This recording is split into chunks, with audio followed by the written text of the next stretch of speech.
Hi everybody, welcome to Level 4 Meditation Minutes. This is where it gets exciting. This is where we start to passively teach you, and with our task, really anchor it in some great skills, some great states of consciousness that really has a potential to have a lot of benefit for you for the rest of your life, and I know it certainly has for me.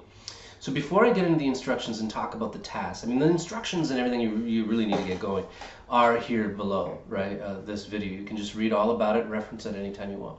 And I want to talk to you about the task a little bit and what the intention is and why we're doing it. But before I do that, I want to give you a little bit of a pep talk because, it's, and this is important, right? Because you're here at level 4, and as a content creator, as somebody that has been teaching and coaching live and in person and also online.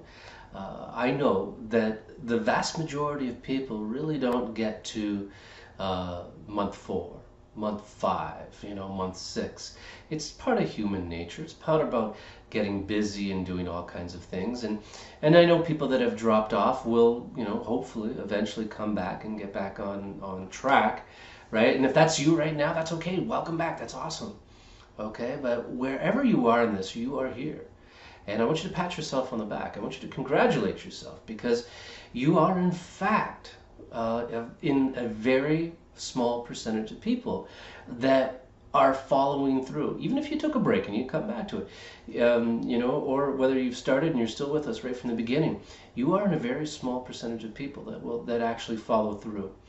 And I want you to know that the idea of starting this program and going through all 12 levels, what this will mean for you globally is far more than what has really been advertised, about what this program, has the potential to do for you.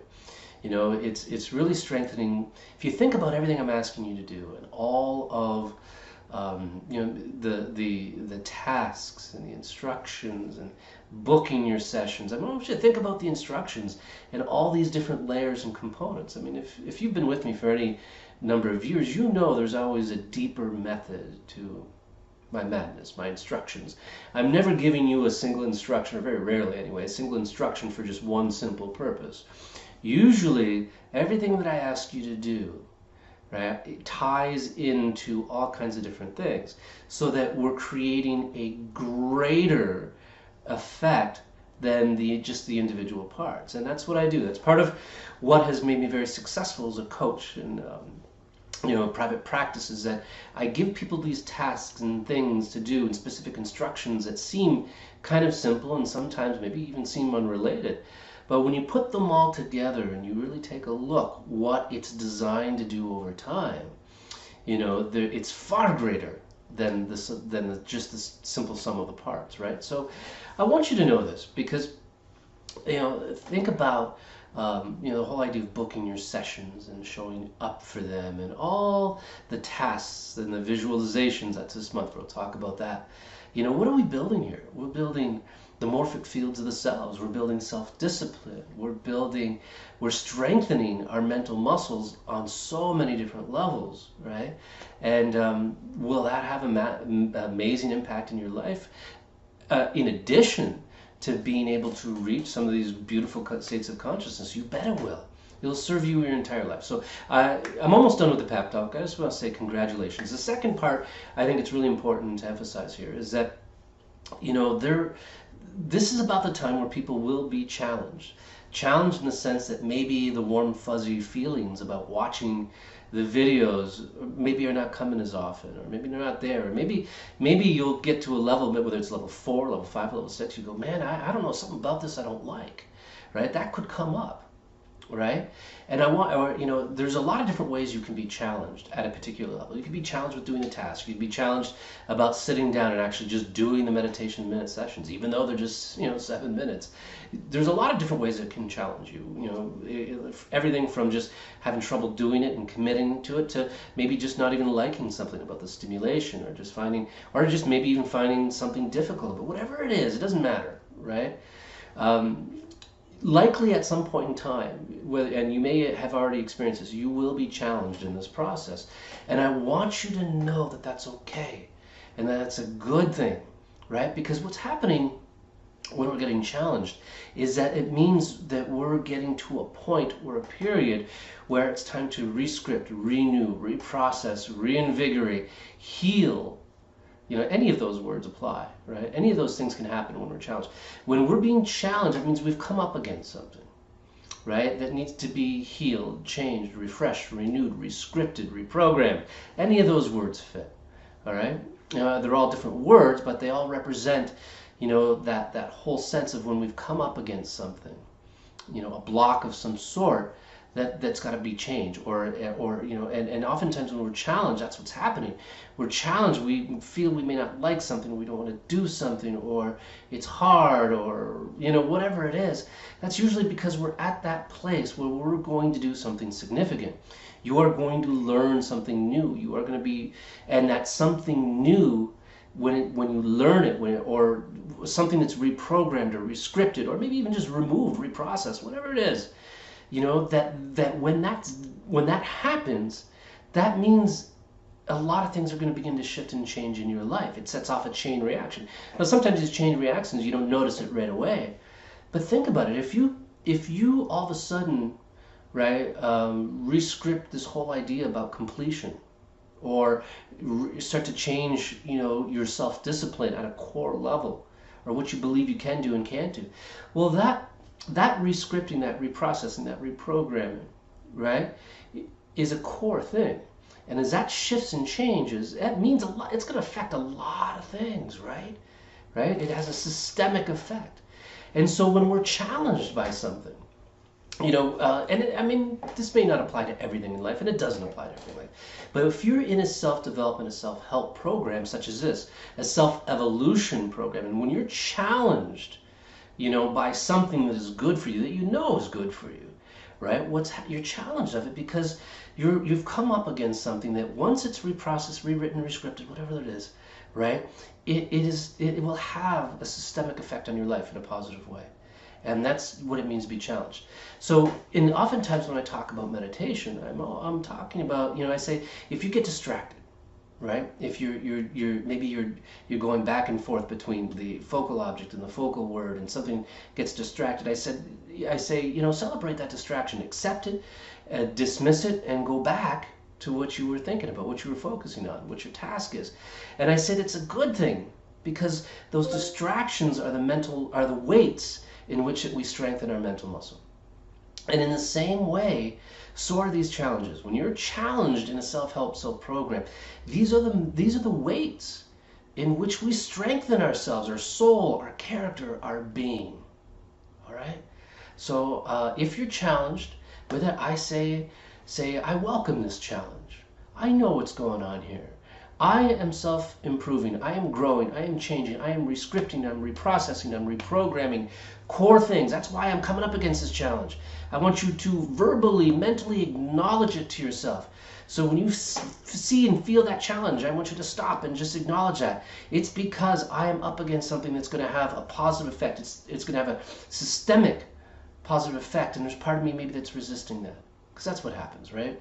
There's parts of our brains that don't want to change. Right? And that's a good thing. It's part of our evolutionary. But I want you to just acknowledge it for what it is. And that'll help you push forward. Okay? So, as far as the eye movements and what you're focusing on, it's very much the same as last month, right? You go back and forth. We have the focal words, healing, energy.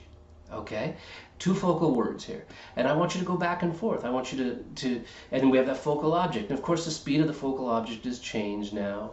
There's a variety of subtle changes and things that are happening inside these videos as we start to passively teach you about these different states. And so, same as level 3, really. I want you to just go back and forth gently, paying attention, right? And letting the meaning of those words. You can either do one word at a time, so you can focus maybe on healing for a little while. Let that word roll around in your head. Let it light up, share the energy. I want you to allow that word to share energy with you. I want you to share your energy with it. And then you could maybe go to the focal object, right? And just track it with your mind. Gently track it with your eyes, paying attention to its movement. Really just paying attention to it. And then you could go over to the other word, right? Energy. And then let that word roll around in your body. Experience the meaning, the essence of that word in the best possible way. right? So I don't know if you've noticed this by now. What we're doing with the focal words are a little bit different than the focal objects, right? They're actually two different types of meditation, by the way, right?